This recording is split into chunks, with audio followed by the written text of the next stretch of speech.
In the UK, I think it's obviously good. We're a young team, and that's the feedback we kind of get when I'm over there. And obviously recently as well with the two results, Australia in November, and Wales the Six Nations before. I think it's exciting, and I think a lot of people appreciate that.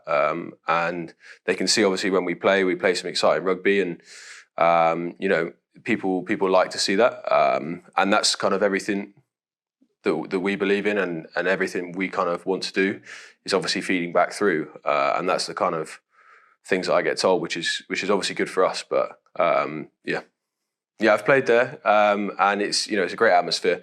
Obviously, before the game, there's the very famous drink Guinness, so there's plenty of that being flown around. But it's a great atmosphere, and I've never been as a fan, only as a player.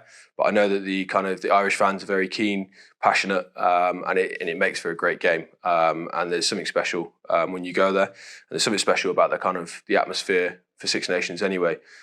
With that on top as well, it makes for kind of great rugby and showcase really. But that's my personal experience. But unfortunately, never been there as a fan.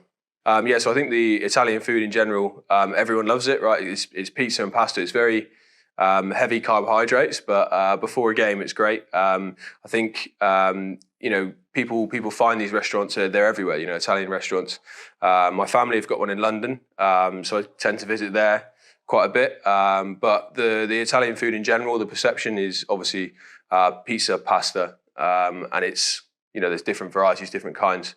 And I love coming over here when we have the camps, because there's always plenty of options and different varieties that I've never seen, which is amazing. And obviously I quite like a carb diet.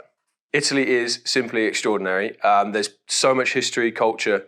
When we do our games, obviously we're based in Rome for the Six Nations, but not only Six Nations, kind of November and summer as well, when we travel around, it's some amazing places. And the one that would stand out for me is San Benedetto, when we went pre-World Cup before, and it's an amazing place. I think the Italian people go on holiday there quite a bit, which makes sense. But the coastline, and especially when you visit Rome as well for the Six Nations, the history, the culture that surrounds it. I mean, you can be walking around a corner street and bump into an amazing kind of piece of architecture or culture that you didn't even know existed, and it's just there right in front of you. And there's so much to learn and to kind of feast your eyes on as such in and around the city.